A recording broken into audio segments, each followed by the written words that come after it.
para que ya no seamos niños fluctuantes, llevados por doquiera de todo viento de doctrina, por estratagema de hombres que para engañar emplean con astucia las artimañas del error. ¿Cuántas veces no está pasando esto en la actualidad? Personas que dicen que rescatan creencias antiguas cuando en verdad son artimañas del error desde la antigüedad.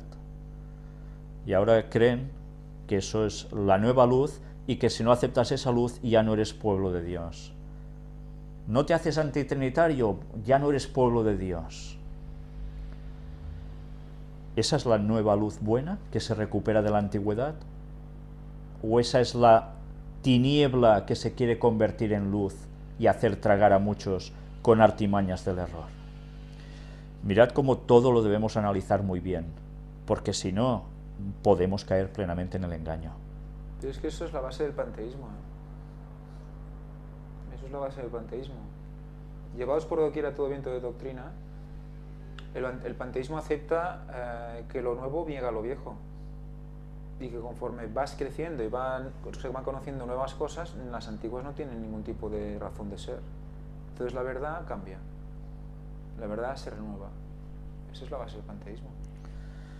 Y el peligro. Sino que siguiendo la verdad en amor, crezcamos en todo en aquel que es la cabeza, esto es, Cristo, de quien todo el cuerpo, bien concertado y unido entre sí por todas las coyunturas que se ayudan mutuamente, según la actividad propia de cada miembro, recibe su crecimiento para ir edificándose en amor. Mirad cómo continuamente nos habla de edificarse, ¿eh? Todos juntos, edificándonos. Y además, mirad, bien concertado y unido. Esto es muy importante. El cuerpo tiene que ir bien concertado y unido. Es lógico que un pie diga, yo voy a la mía, y me voy a la derecha, el otro diga, pues yo me voy a la izquierda. ¿Qué sucede con el cuerpo? Pues que se pega un patacazo tremendo, ¿no? Vale, pues eso puede suceder entre miembros. Y eso no es lo que debe acontecer. Debemos ir unidos, con un propósito. Y el propósito es ser edificados en amor, con la cabeza que es Cristo. Recordemos siempre que está hablando del pueblo de Dios. Siempre. Del pueblo elegido de Dios. No nos asociemos a una institución, porque es que si no, perdemos la visión de todo. Está hablando de gente que no está ni en la iglesia adventista, está hablando de gente que está en la iglesia, yo qué sé, O sin iglesia católica, o ateos. Está hablando de mucha gente. Que irán reaccionando cuando vayan sabiendo las cosas y se vayan incorporando a este pueblo de Dios del tiempo del fin. Efesios 5, del 23 al 31, nos dice: porque el marido es cabeza de la mujer, así como Cristo es cabeza de la iglesia, la cual es su cuerpo, y Él es su Salvador. Bueno, esto es uno de esos textos para la polémica en la actualidad, ¿eh?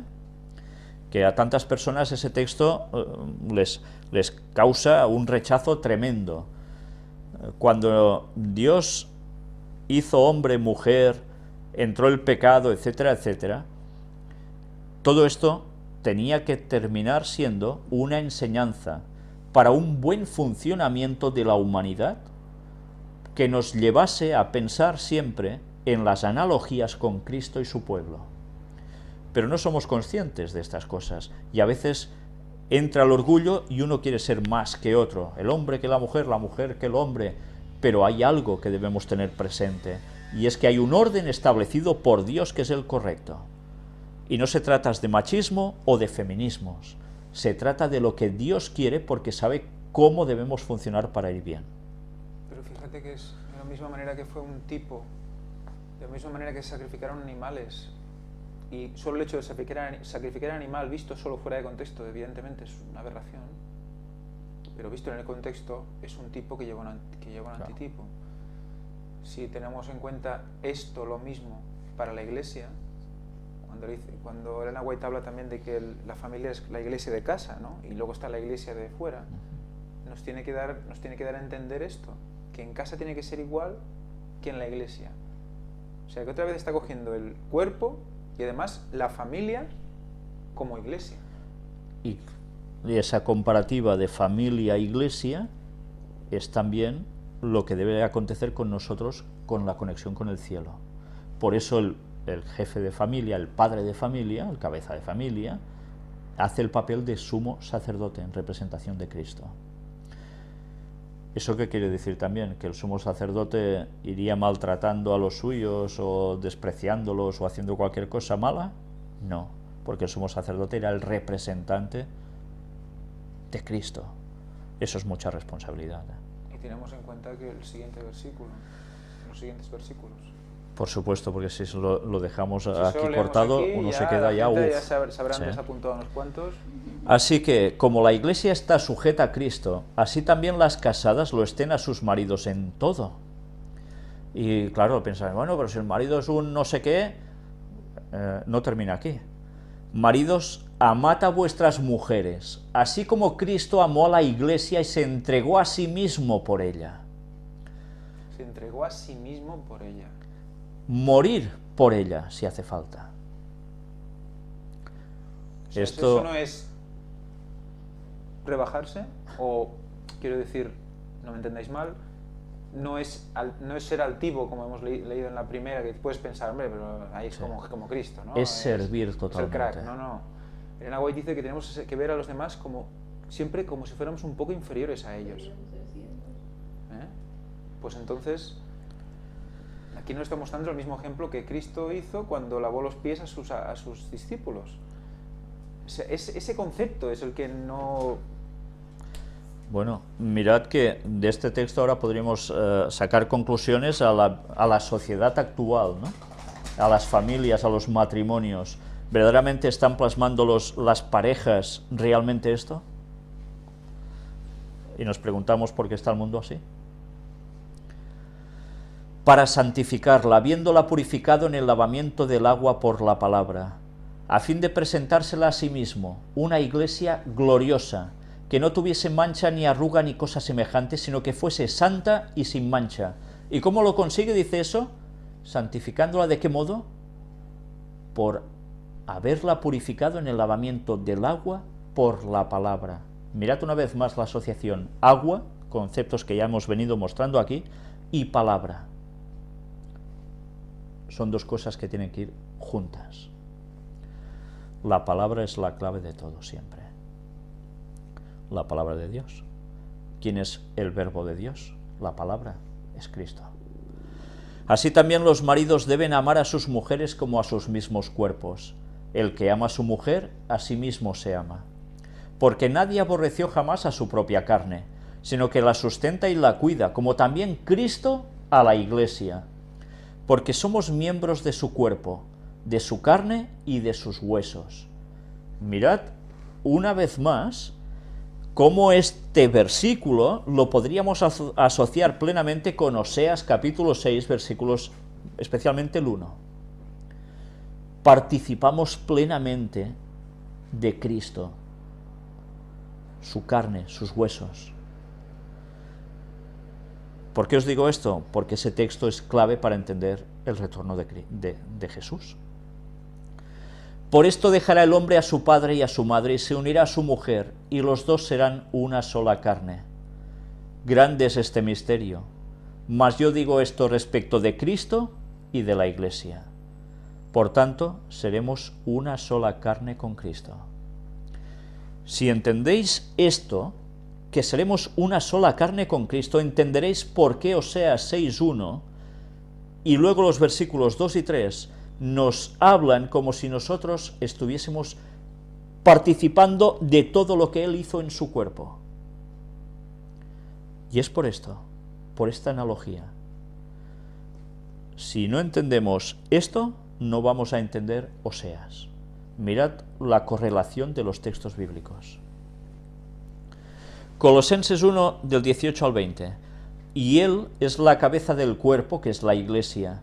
Él, que es el principio, el primogénito de entre los muertos, para que en todo tenga la preeminencia. Por cuanto agradó al Padre que en Él habitase toda plenitud, y por medio de Él reconciliar consigo todas las cosas, así las que están en la tierra como las que están en los cielos, haciendo la paz mediante la sangre de su cruz. Una vez más, reconcilió las cosas entre el cielo y la tierra con su sangre. ¿Y dónde? En la cruz. Mirad si no vais asociando ya textos con todo lo que hemos presentado hasta ahora y qué fuerza están cogiendo ahora estos textos. Incluso en la escuela sabática, en la última. Sí, también. Colosenses 1:21. Y a vosotros también, que erais en otro tiempo extraños y enemigos en vuestra mente, haciendo malas obras, ahora os ha reconciliado. Dice que éramos extraños y enemigos en nuestra mente. ¿Cómo entendemos esto? ¿Cómo podemos ser extraños y enemigos en nuestra propia mente? Pues porque nuestra mente no estaba hecha para que alguien la dominara, que no fuera Dios. Y si nosotros no seguimos los caminos de Dios y hacemos su voluntad, somos extraños y enemigos en nuestra mente porque somos los que hacemos la voluntad del diablo que se pone en ese trono que es la mente. Entonces tenemos a un enemigo en nuestra mente, que es muy diferente. ¿El trono a quién se lo damos entonces? ¿A Dios o a Satanás? Pero mirad, ese texto es muy positivo. Dice que en otro tiempo éramos extraños y enemigos en la mente. Ahora ya no. ¿Por qué? Porque ha habido un cambio, ha habido una conversión. Y eso es de lo que debemos aferrarnos. Y procurar por todos los medios que ese trono no vuelva a ser asentado por el diablo, sino que Dios sea el que se siente en nuestro trono de la mente. Colosenses 1:22. En su cuerpo de carne, por medio de la muerte, para presentaros santos y sin mancha e irreprensibles delante de Él. Somos reconciliados en la muerte de su cuerpo. Una vez más, Oseas 6:1. Ese paralelismo.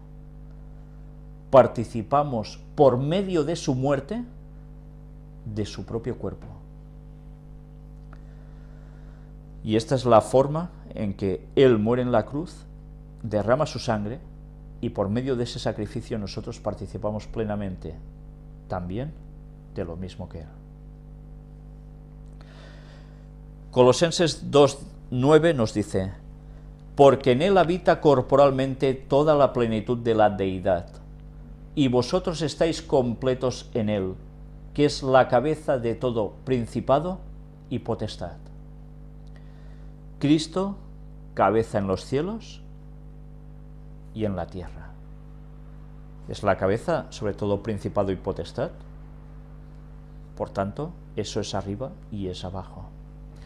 Mirad un dato curioso. Cuando dice, porque en Él habita corporalmente toda la plenitud de la deidad, ¿a quién hace referencia? Está hablando de Jesús, pero ¿a quién se dirige entonces esto? Toda la plenitud de la deidad. Si solo hubiese Dios Padre, como muchos dicen, y Jesús, que el Espíritu Santo no fuera tal, una tercera persona, no haría falta decir toda la plenitud de la deidad, diría toda la plenitud de Dios y ya está.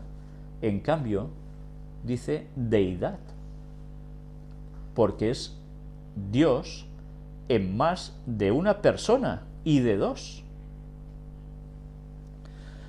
A veces vale la pena analizar bien los textos y muchas tonterías que se están diciendo se caen muy pronto. Colosenses 2, del 11 al 15. En Él también fuisteis circuncidados con circuncisión no hecha a mano, al echar de vosotros el cuerpo pecaminoso carnal en la circuncisión de Cristo. Ya estuvimos hablando también de la circuncisión, sepultados con Él en el bautismo, en el cual fuisteis también resucitados con Él,